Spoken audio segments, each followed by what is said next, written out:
Elodie Antoine, je suis artiste plasticienne.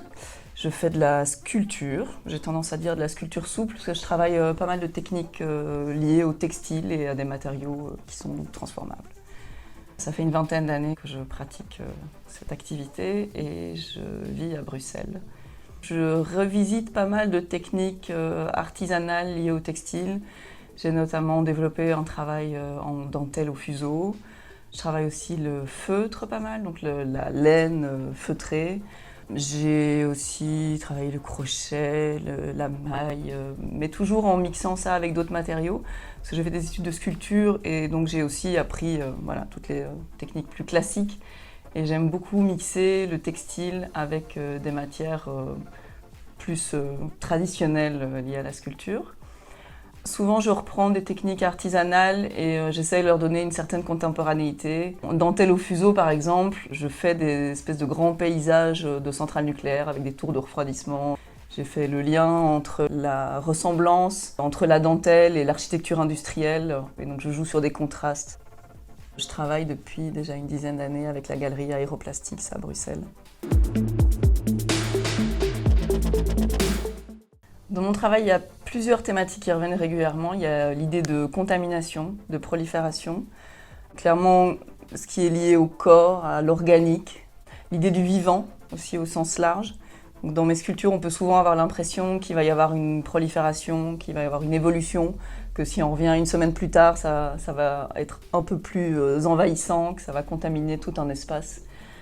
Et donc il y a souvent l'idée de contradiction, en fait, de juxtaposer des choses qui n'ont pas grand-chose à voir, la biologie avec le textile, ou aussi des contrastes d'échelle, le gigantesque et le minuscule. Et je travaille aussi pas mal autour de la question du genre, avec une orientation quand même relativement féministe depuis le début. On n'a pas besoin d'être féministe s'il n'y avait pas de problème de genre. Une pièce qui est un peu connue, c'est mon rouge à lèvres en forme de mèche à béton. Donc c'est un vrai rouge à lèvres hein, et le rouge est en forme de mèche à béton. Donc c'est vraiment un contraste masculin-féminin, fragile, solide. Voilà, l'univers du cosmétique qui a tendance à être considéré comme futile et l'univers des travaux bien physique, masculin. C'est une pièce que j'ai faite à la fin de mes études, il y a donc déjà une bonne vingtaine d'années. Ce qui est particulier dans mon histoire, c'est que moi, les techniques de textile, elles ne m'ont pas été communiquées particulièrement par des femmes. Mais moi, j'ai appris à tricoter avec mon papa, j'ai appris à broder avec lui aussi. On a fait de la dentelle. La dentelle, ça, je l'ai appris plus tard avec des femmes. Mais c'est vrai que ma première approche du textile, en fait, elle n'était pas particulièrement liée aux femmes de ma famille aussi, parce qu'elles aussi pratiquaient. C'était quand même beaucoup avec mon papa. Donc pour moi, c'est pas quelque chose qui est typiquement féminin. Donc ma conception du genre n'est probablement pas la même que la majorité des gens. Selon les époques, les techniques liées au textile n'ont pas toujours été féminines non plus. C'est une idée qu'on développe très fort maintenant, parce que c'est vrai que dans les derniers siècles, c'était peut-être plus présent. Mais moi, par exemple, je fais du feutre, mais le feutre, c'est traditionnellement plutôt fait par les hommes, dans les hammams en Turquie ou en Mongolie. Ou... Dans l'inconscient collectif, on n'a plus trop conscience de ça. Et moi, mes ateliers, ça a toujours été des appartements, parce que j'ai vraiment besoin de me sentir chez moi pour pouvoir travailler. En fait, j'ai commencé par travailler chez moi, et puis après, j'ai eu des enfants, j'ai eu moins de place, et ça a commencé à être très compliqué de travailler de manière efficace, surtout que voilà, quand on a des enfants, il y a toujours un truc à faire dans la maison, et donc avoir un atelier à l'extérieur, c'est vraiment important. Mais j'ai quand même besoin qu'il y ait des vraies pièces de vie. Ici, j'ai une cuisine, j'ai une salle de bain, parce qu'il y a plein de choses dans les techniques que j'utilise. Ou avoir un hangar ou un endroit qui ne soit pas chauffé, ça peut pas fonctionner. Voilà, j'ai besoin que ce soit confortable, parce que je pratique des techniques qui sont parfois chronophages et statiques. Si je fais de la dentelle, je reste assise pendant 5 heures d'affilée.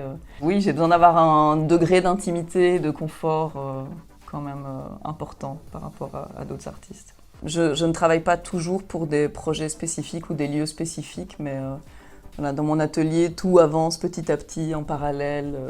C'est pour ça aussi que j'aime bien avoir plusieurs pièces différentes pour pouvoir travailler plein de techniques différentes et avoir toujours quelque chose sur le feu au moment où je rentre à mon atelier. Ça, c'est une stratégie pour éviter la peur, le stress de la feuille blanche, d'avoir toujours plein de petits trucs en cours de fabrication. Donc mon atelier ici que j'occupe à Bruxelles, c'est une convention que j'ai avec le logement bruxellois, donc il y a un grand propriétaire de logements sociaux à Bruxelles. Ça me permet, moi, d'avoir un grand lieu, d'être au sein du centre-ville, de vraiment profiter de toute la mixité de l'endroit et d'avoir un chouette espace avec plein de lumière et une belle vue. Et en échange, je fais des ateliers avec les enfants du quartier ici. C'est un super exemple de mélange qui fonctionne bien parce que c'est très difficile en tant qu'artiste de louer des espaces d'atelier parce qu'on a des revenus qui sont hyper irréguliers. Et en même temps, on a besoin d'un espace dans lequel on peut se poser pour travailler de manière efficace. En général, on part de l'envie des enfants, on rencontre les gens, on discute avec eux, qu'est-ce qu'ils ont envie de faire. Et, on a par exemple repeint une cour dans des logements sociaux ici, pas très très loin. Mais plutôt que de repeindre tout simplement, on a d'abord fait des croquis, on a emmené les enfants à la ferme, on a fait des dessins des animaux, et puis on a fait des cadavres exquis, et puis on a repeint les espèces de chimères qui sont sorties de ça sur des pylônes à l'intérieur de la cour. Et voilà, on essaye que dans le processus créatif avec les enfants, il y ait plein d'apprentissages différents qui soient abordés et que ce soit vraiment chouette pour eux aussi et qu'ils apprennent plein de trucs. Donc la pièce qui a été choisie par Stéphanie Pécourt s'appelle Zip Thorax et c'est une petite pièce constituée de fermetures éclairs cousues ensemble qui a l'aspect, je dirais, d'un thorax d'enfant. Toutes les fermetures éclairs peuvent s'ouvrir et se refermer et c'est de cette manière-là, en ayant assemblé tout ça, que j'arrive à reconstituer cette forme. C'est une pièce que j'ai faite il y a déjà, à mon avis, une bonne dizaine d'années. Enfin ici, j'en ai refait une pour l'occasion.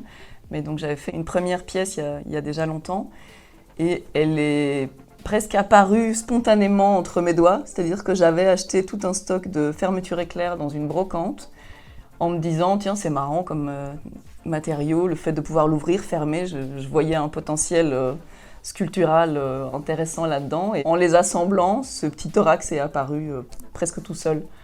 Et ça m'a beaucoup plu. Et donc j'ai eu l'occasion de le montrer et je l'ai vendu pratiquement tout de suite. C'est une pièce qui a vraiment eu un succès immédiat.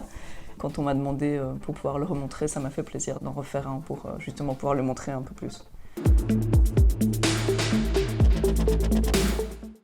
Oui, je me rends compte que le corps humain est souvent très présent effectivement dans mon travail. Tout ce qui est organique, cellulaire. Enfin, c'est rarement de la représentation, c'est plus une sorte d'évocation formelle. On peut toujours y voir plusieurs choses, mais c'est vrai que surgissent souvent des organes, des os, des dents. Je pense, avec le recul, que tout ça est lié peut-être à certains traumatismes que j'ai eus dans mon enfance. Je me suis retrouvée hospitalisée et je crois que c'est une période de ma vie qui a beaucoup chargé mon inconscient et qui ressort de cette manière-là fréquemment dans mon travail.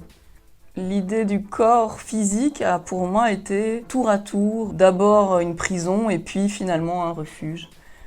Quand j'étais enfant et puis adolescente, ça a été compliqué pour moi d'habiter mon corps. Et puis plus je vieillis et plus c'est confortable et plus j'apprécie. Et je me rends compte que je vais plus forcément autant dans cette direction qu'avant. Je suis plus intéressée par les notions de vivant, de prolifération en ce moment, et d'organique, mais plus forcément que lié au corps humain.